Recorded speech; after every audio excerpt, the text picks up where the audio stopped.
Dans tout le monde entier. Parce que c'est l'économie qui dirige un pays, ce n'est pas la politique.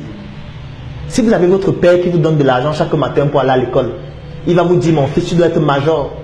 Il va vous dire, je ne veux pas que tu rentres après 20 heures chez moi. Il va vous dire, je ne veux pas de mini-jupe, je ne veux pas de garçon chez moi. Si tu trouves que tu es déjà grand, va louer ta maison. Parce que c'est celui qui finance, qui dirige comment est-ce que tu dois fonctionner. Dans notre pays, 85% de nos recettes fiscales proviennent des multinationales. 54% des capitaux qui sont investis chez nous sont des capitaux étrangers. Tout le commerce qu'il y a au Cameroun ne représente même pas 5% du PIB. Qu'est-ce que ça veut dire ces statistiques? Les recettes fiscales, pour ceux qui connaissent le b.a.-ba de l'économie, savent que c'est avec les recettes fiscales qu'on paye les fonctionnaires, qu'on construit les routes, qu'on construit les hôpitaux. Et 85% de cet argent provient des multinationales. Ça veut dire provient des personnes qui viennent d'ailleurs. Et dans l'histoire, aucun peuple n'est allé dans un autre pays développer ce pays-là. Donc aucun pays n'a quitté son pays pour aller dans un autre pays le développer. Donc quand quelqu'un vient chez vous, c'est toujours pour des intérêts. C'est la raison pour laquelle, donc, étant donné que c'est eux qui dirigent notre économie, ils mettent donc sur pied, ils imposent aux politiciens de mettre sur pied une politique qui va garantir ces investissements. Puisque s'il n'y a pas ces investissements, le pays tombe en faillite. Et ce n'est pas le fait de commenter sur Facebook, faire des marches qui vont faire en sorte que ça change. Si ces statistiques-là ne changent pas, rien ne va changer.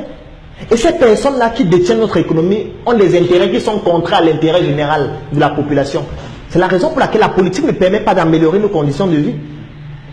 Je prends un autre exemple qui va peut-être vous choquer.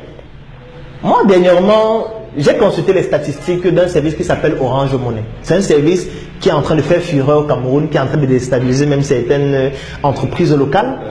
Et les statistiques sont effrayantes.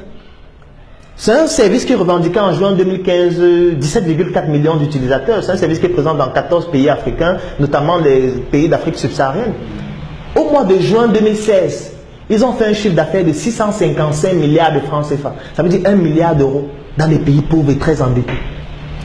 Au cours de l'année 2015, leurs transactions financières dépassaient c'était exactement 4 885 milliards.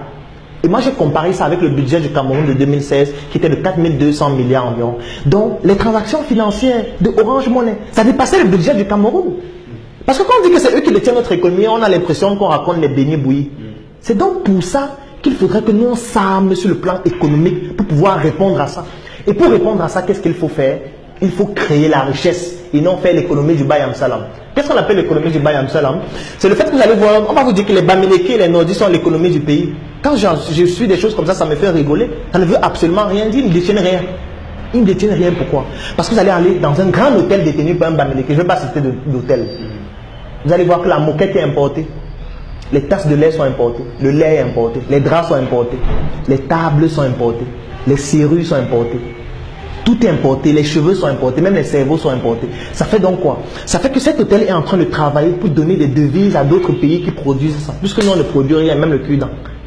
Parce que si vous fabriquez votre cacao, vous voulez vendre votre cacao à la Belgique, on ne vous paye pas en francs CFA. Un autre problème encore, le franc des colonies françaises d'Afrique.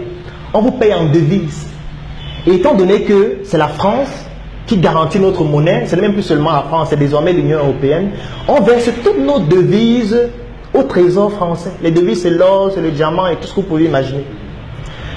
50% de ces devises-là, c'est la France qui les détient, qui prend ça, parce qu'ils garantissent notre monnaie. Et nous, on n'a que 50%. Et étant donné que nous, on ne produit pas suffisamment, ça veut dire qu'on n'a pas beaucoup de devises. Chaque fois qu'on consomme un produit qui vient d'ailleurs, on est en train de donner des devises à ces pays-là. Mais sauf qu'il faut, à un moment, il va falloir rembourser.